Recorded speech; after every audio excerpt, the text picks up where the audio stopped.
mulai dong. Udah mulai seru-seru.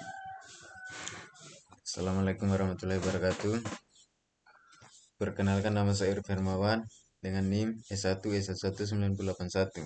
Di sini saya akan menjelaskan tentang probabilitas dan statistika. Materinya yaitu probabilitas dasar, teorema Bayes, dan Markov chains. Materi pertama yaitu definisi probabilitas.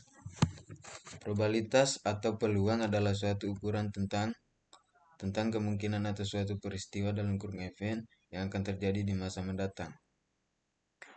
Probabilitas dapat juga diartikan sebagai harga angka yang menunjukkan beserta kemungkinan suatu peristiwa yang terjadi di antara keseluruhan peristiwa yang mungkin terjadi. Probabilitas dilambangkan dengan P. Berikut adalah ketentuannya. P sama dengan probabilitas, E sama dengan efek dalam kurung kejadian, X sama dengan jumlah kejadian yang diinginkan dalam kurung peristiwa, N keseluruhan kejadian yang mungkin terjadi. Probabilitas yang rendah menunjukkan kecilnya kemungkinan suatu peristiwa yang akan terjadi. Suatu probabilitas dinyatakan antara 0 sampai 1, atau dalam presentase, probabilitas 0 menunjukkan peristiwa yang tidak mungkin terjadi. Sedangkan probabilitas 1 menunjukkan peristiwa yang pasti terjadi. Ada 3 hal yang penting dalam probabilitas, yaitu yang pertama, percobaan dalam pengamatan terhadap beberapa aktivitas atau proses yang memungkinkan timbulnya paling sedikit 2 peristiwa tanpa memperhatikan peristiwa yang mana akan terjadi. 2. Hasil adalah suatu dari sebuah percobaan. 3. Peristiwa adalah kumpulan dari suatu atau lebih hasil yang terjadi pada sebuah percobaan atau kegiatan. Berikut adalah manfaat probabilitas. Manfaat probabilitas dalam kehidupan sehari-hari adalah membantu kita dalam mengambil suatu keputusan serta meramalkan kejadian yang mungkin terjadi. Jika kita tinjau pada saat kita melakukan penelitian, probabilitas memiliki beberapa fungsi antara lain. Yang pertama, membantu penelitian dalam mengambil keputusan yang lebih tepat. Yang kedua, teori probabilitas kita dapat menarik kesimpulan secara tepat atau hipotesis yang terkait dengan karakteristik populasi.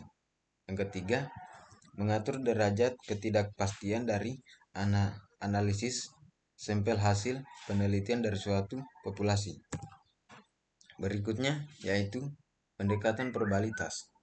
Ada 3 pendekatan konsep untuk mendefinisikan probabilitas dan menentukan nilai probabilitas, yaitu yang pertama, pendekatan klasik, yang kedua, pendekatan frekuensi, dan yang ketiga, pendekatan subjektif. Berikut adalah soalnya. Probabilitas seorang bayi tidak diamunisasi polio adalah 0,2 P. Pada suatu hari di puskesmas, X adalah 4 bayi. Hitunglah peluang dari bayi tersebut.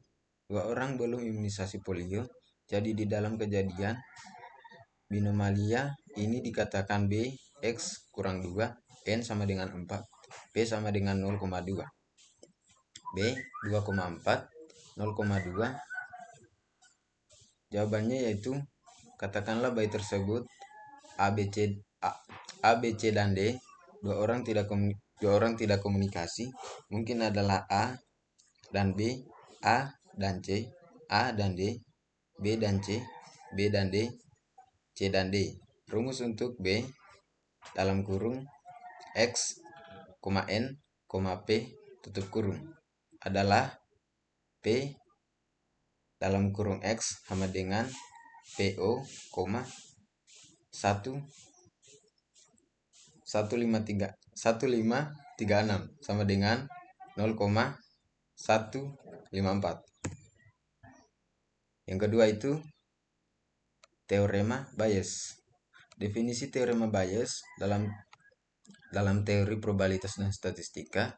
Teori Bayes adalah sebuah teori dengan dua penafsiran berbeda. Dalam penafsiran Bayes, teorema ini menyatakan beberapa jauh derajat kepercayaan subjektif harus berubah secara rasional ketika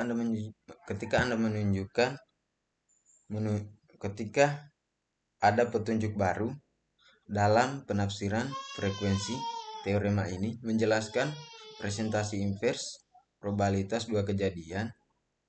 Teori ini merupakan dasar dari statistika Bayes dan memiliki penerapan dalam sains rekayasa ilmu ekonomi, terutama ilmu ekonomi mikro, yaitu teori permainan kedokteran dalam hukum. Penerapan teorema Bayes untuk memperbaharui kepercayaan dinamakan inference bias. Secara umum, teorema Bayes dinyatakan sebagai berikut. Berikut adalah contohnya. Soalnya yaitu suatu mata kuliah teori probabilitas diikuti oleh 50 mahasiswa tahun ke-1, 15 mahasiswa tahun ke-2, dan 10 mahasiswa tahun ke-3.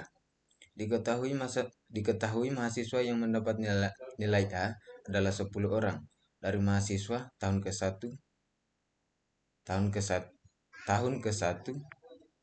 sama dengan 8 orang dari mahasiswa tahun kedua dan kelima. Orang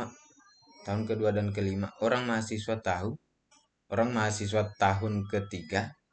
Bila seorang mahasiswa dipilih secara acak, berapakah peluang dia? A. Mendapat nilai A. B. Mahasiswa turun ke 1 bila diketahui dia mendapat nilai A. Diketahui yang pertama itu jumlah mahasiswa yang mengikuti mata kuliah teori probabilitas adalah 75 orang.